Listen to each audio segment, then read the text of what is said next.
Hello and welcome to the 100th episode of TSARP. Woo! Yay!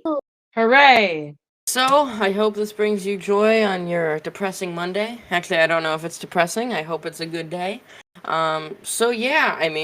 is our 100th episode. We started this podcast all the way back in, I believe, like October. We never expected to get this big, have this following. Also, get to 100 episodes. That's kind of crazy. So you'll be hearing from our special guest in a few moments.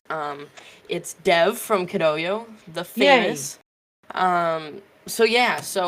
We did a little. I shouldn't say little. It was a very large interview. It was like 30 minutes long, which is this is our largest episode, which kind of makes sense because it's the 100th. But yeah, so I guess thank you to everyone who's been listening for all 100 episodes. We proved the haters wrong who said we were gonna fail. Fail is, depends how you look at this podcast. But yeah, so we've come a long way. We've made a lot of episodes. We've done a lot of cool things. Thank you to everyone, KidOYO, Dev for being on today. Yeah. Our teachers for encouraging us. And Sam and Steven for being here for most of the episodes. I don't know how you deal with me. I don't.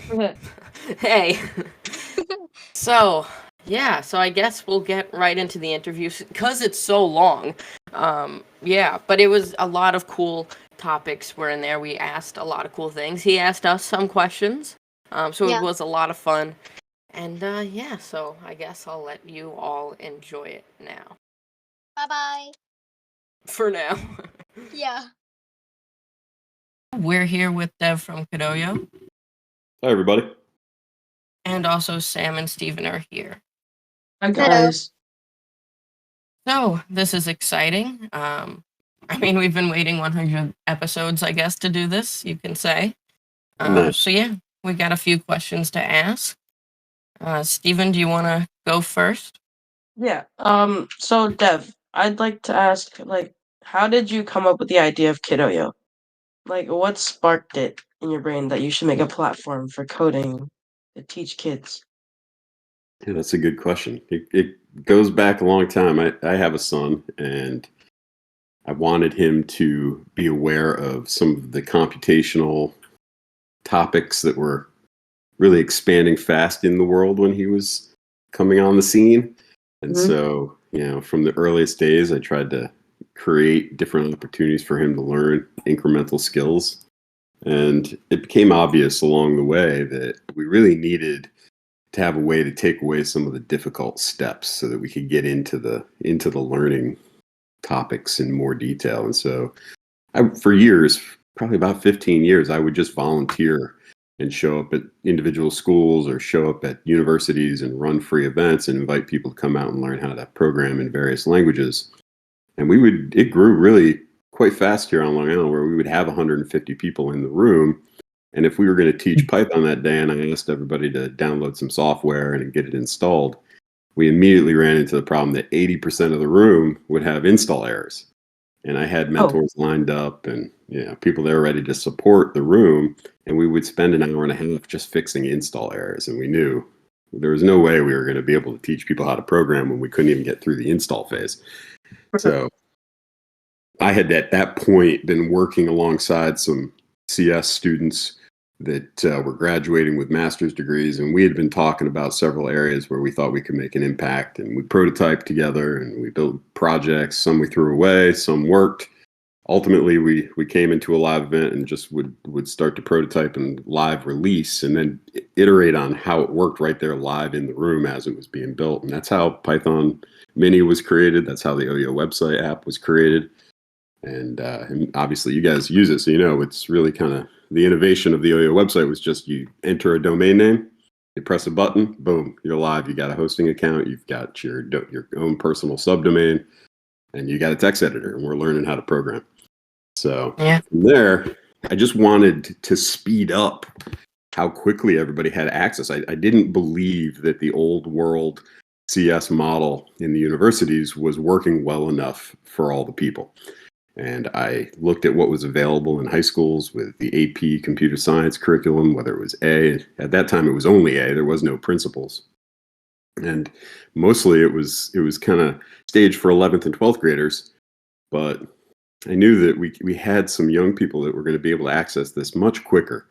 And so the idea of leading your own learning, I came from a Linux world where we had to teach ourselves everything. And so in computer science, that's kind of the default method. You're the student and the teacher. You have to pivot and iterate your methods as you go. No one's going to teach you how to program when you go to college and you enroll in CS. Professors are going to be teaching you the science of computing, but they're not necessarily going to sit down and teach you Java or Python and handhold your way into the curriculum. That's your job. So, that was kind of the idea of, owning your own learning and biting into this process of how self-led learning works with computer science and coding and programming. And so, one step at a time, we just kept adding more and more tools to make it more accessible to younger age learners and then build the power up for more of the advanced learners along the way. That's cool. Yeah, definitely sounds like a long journey. And How old were now- you guys when you started learning to code? I That's a think I was good question. 10. I was 10. Yeah, I mean, I tried to learn a few times and then stopped. But yeah, I would have to say like 9 or 10. I started with C++, and that did not go well at all. And then I moved to Python, and that's where I started. Nice. And do any I of you have remember- parents who are programmers? No. No. Oh, well, my mom, she does HTML for a job. She does a bunch of coding, but it's mainly HTML. So Nice. I kind of learned some from her. And I remember when I was 6, I bought a book because I thought it'd be funny. It's about making your own website, like HTML, JavaScript, and CSS. I think it was. That's awesome. Yeah. So there's obviously young people like you all over the place, and that's what became obvious. We one of our first opportunities that we did was we went down to Minecon in 2013 before Microsoft bought it, and we had to submit an application to. We were kind of teaching everybody how to program with Minecraft back in those days. It was a little different process. We were still in Java, learning it. And one of our first events we had 30 kids show up that were all between 7 and 9 years old, and I asked everybody in the room, who wants to learn how to program? Everyone's hand went up. I said, all right, so what do we want to learn? And like 28 of the kids said Java. And I looked at my mentors. I was like, whoa, I wasn't planning on Java today. I thought we were going to do some Scratch. And everybody, that's where we found out what was the motivating reason you would want to learn Java, which can be a very painful process when you're first starting out. And it was all about Minecraft modding. So we came up with a method to teach really 8, 9-year-olds how to program in Minecraft and create their own mods. And then that brought us down to Minecon, where we shared it. And I had some of our KidOYO students from here on Long Island that were with us, and they gave a demo. Everybody was walking around with foam pickaxes. And so we gave a demo of connecting those foam pickaxes to the computer and being able to break the blocks in the game with some programming, so that the crowd, there was like 450 people in the room. They erupted. Our demo presenters were 8, 9 years old. They had the time of their life. It was awesome. Oh, that sounds really fun. Yeah, I remember when I heard that you guys went to Minecon, I was like, wow, that's cool. Yeah, and like you said, how there's so many kids nowadays that want to learn how to code. I mean, that's one of the main reasons we started this podcast, to kind of talk about that from a kid's standpoint, so other kids can hear and learn some things along the way, hear what we're doing. Sometimes we don't really talk about the code itself, but what languages we know, where we started, stuff like that could help people out trying to learn. That's great. Do any of your peers come to you with questions? Yes. A lot of the time. Yes, Yeah. a lot of the time. A lot during our coding club sessions at school. Actually, lately we haven't been able to help them, sadly, because of the hackathon. But yeah, they're always trying to get some help, and we help them. And do you enjoy that part of the process? Do you like helping, or do you prefer to keep your head down on your computer doing your own work? I like to help them. I like to help the 6th graders the most. because a lot of them are trying to learn Python right now, which is helpful, especially for the hackathon. So I like helping out in that division. But Stephen, what were you going to say? I do like helping too, because I don't know, it's just fun seeing them get to learn new things, Yeah. and they're like, oh, so that's how that works.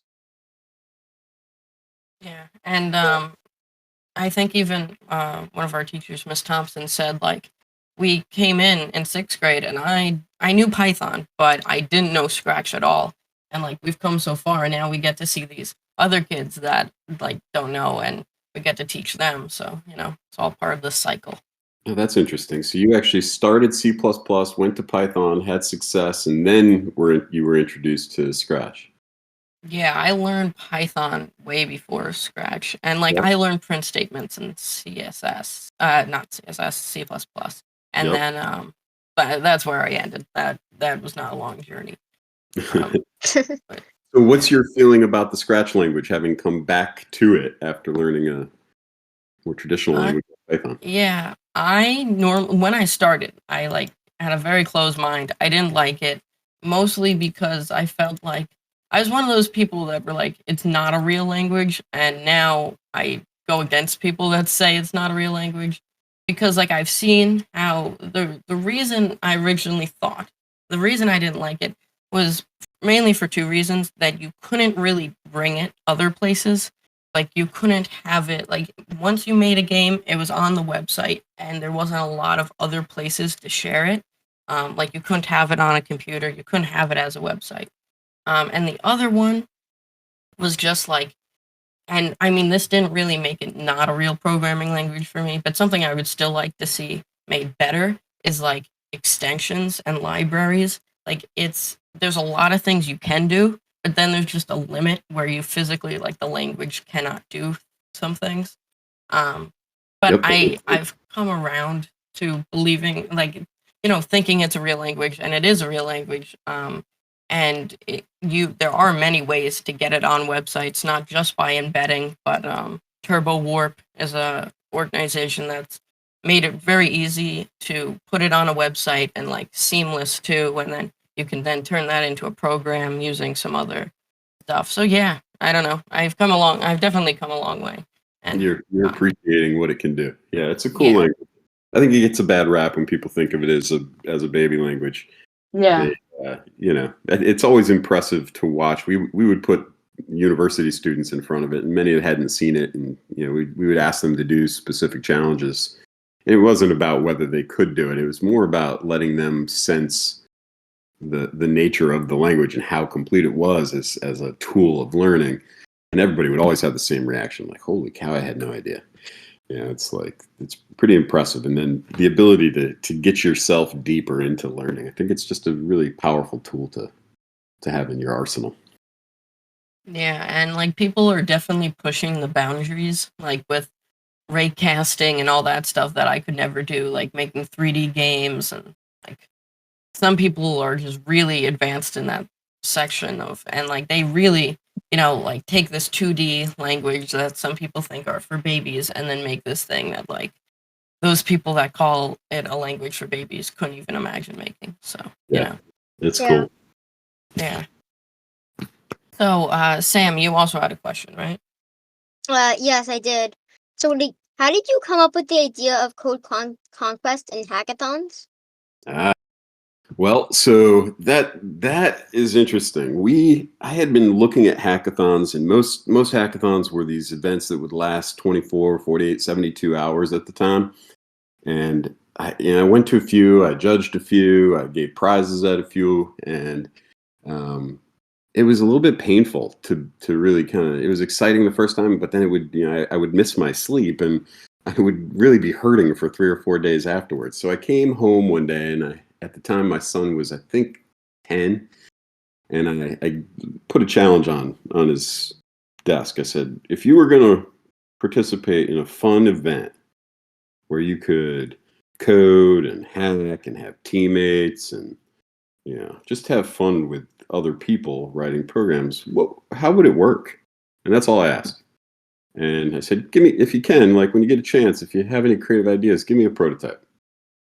came back like 30 minutes later, and he had the whole thing scripted out, and it was basically the beginnings of Code Conquest.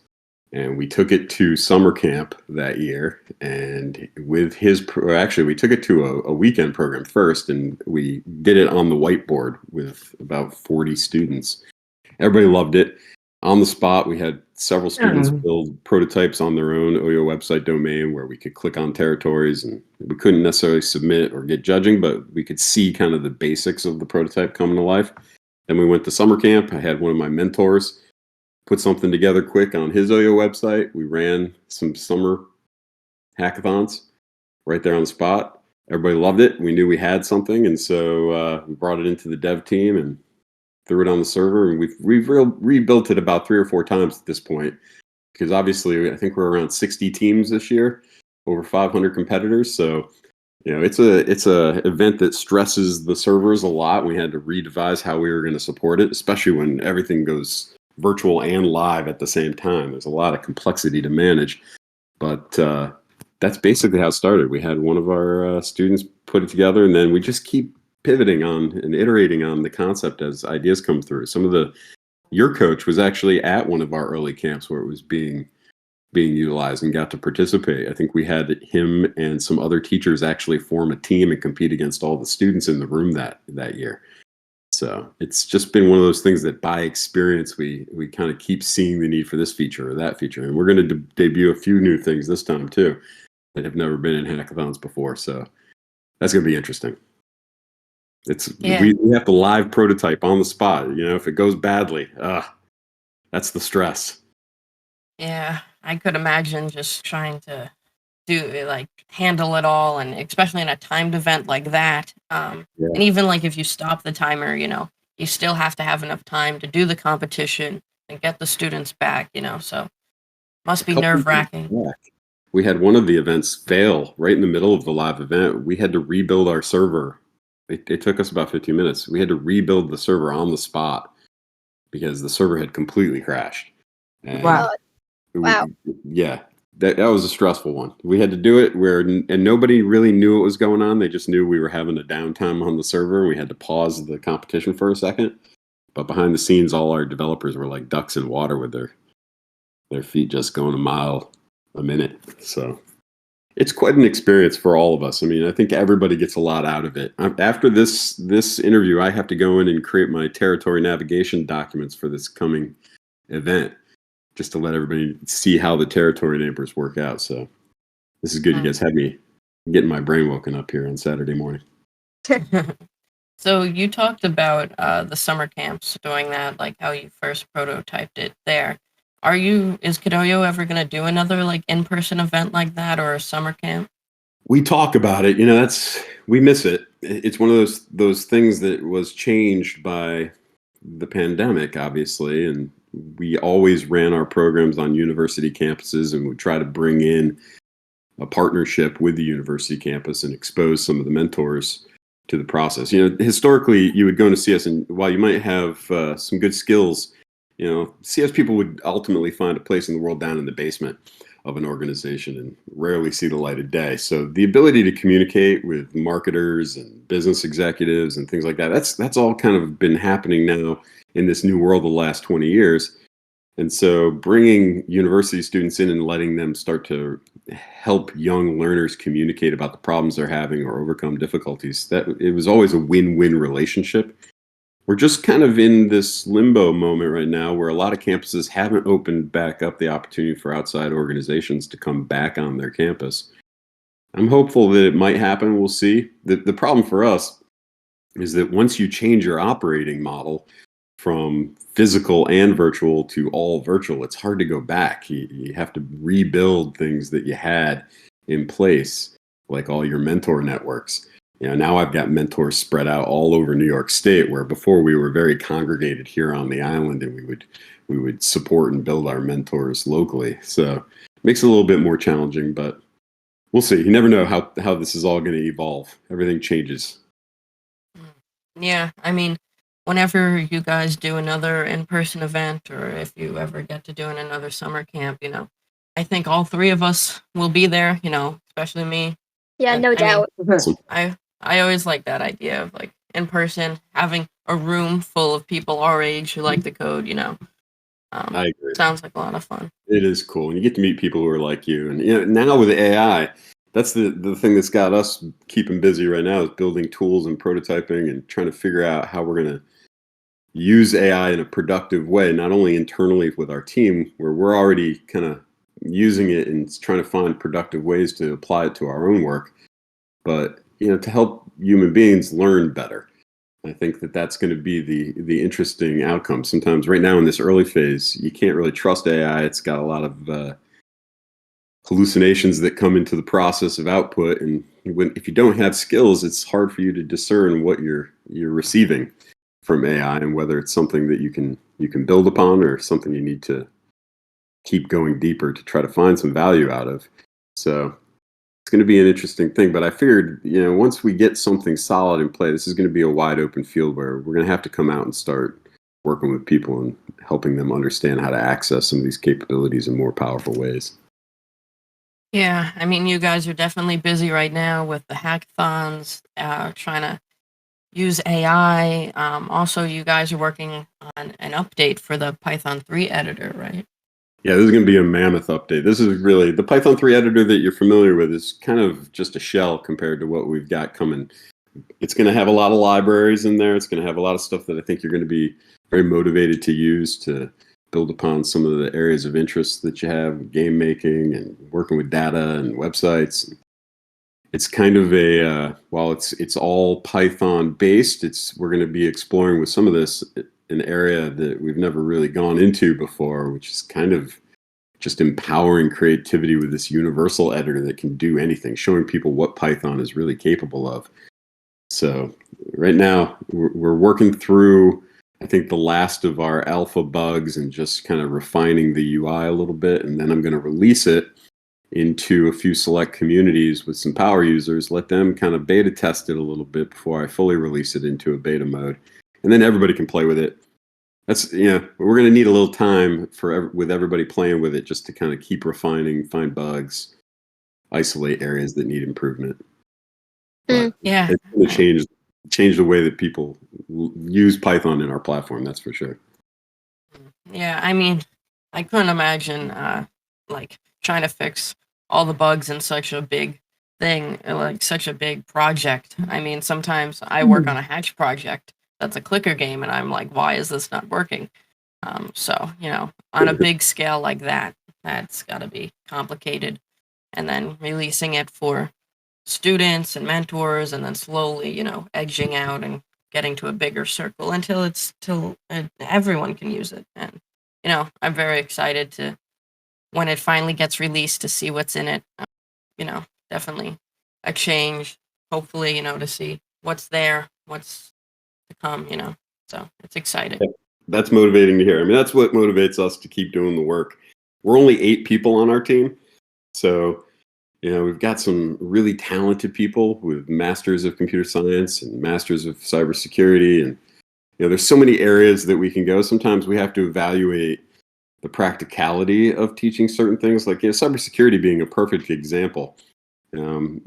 Everything we do is kind of this applied mentality. We're not teaching you CS in the theoretical study of science per se. We're more of an applied engineering outcome. So when you look at it, I teach cybersecurity, and if you're under 18 and you don't have the ability to understand the ethics of choices that have legal consequences, it can get a little bit dangerous. So most of what you find in cybersecurity is for people that are over the age of 18. And then if it's under 18, it's kind of just a cursory overview. Maybe you get some certifications, but the applied nature of it becomes challenging. So this is one thing that the Python 3 editor, even we've been exploring, is ways to bring cybersecurity training into what it is that we do and the methods that we teach. Just got to overcome that last piece of how. And it's the same thing with AI. How do we introduce ethics so that people understand the choices that are being made, from how you harvest the data to train your models to what responsibilities do we have to the human creators that are having their data harvested so that AI can derive something that looks like creativity. right? It has all these features that resemble human thought, but it's not that, right? It's deriving everything from the baseline training model of data that were created by people.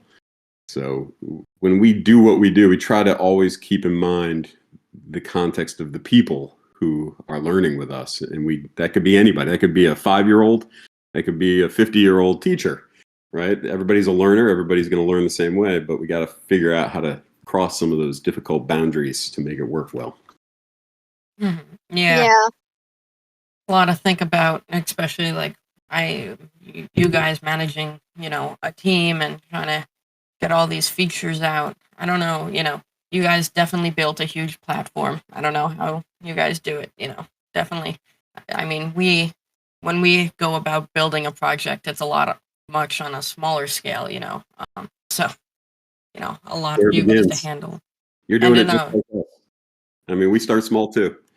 And then it's a love. I think you can accomplish a lot in life when you love what you're doing, right? Some people are forced to wake up and do something that they don't necessarily love, and it's drudgery to get through your work. But when you love what you're doing, I mean, we find a problem and the team jumps on it. It's like it's an opportunity that you're going to get something that feels good to touch and resolve, and just that process drives you forward. Yeah. I have a question for you guys. Yeah. Since hackathon season's here and you're going to get to see some new maps, we have a diverse collection of maps this year. I wonder, what do you guys think? What makes a good map for a hackathon? That's a good Um, question. Yeah.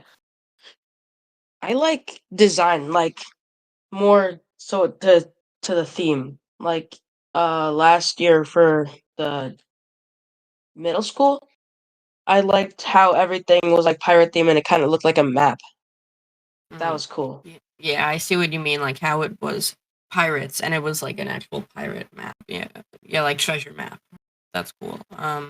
Yeah, I like what Steven said.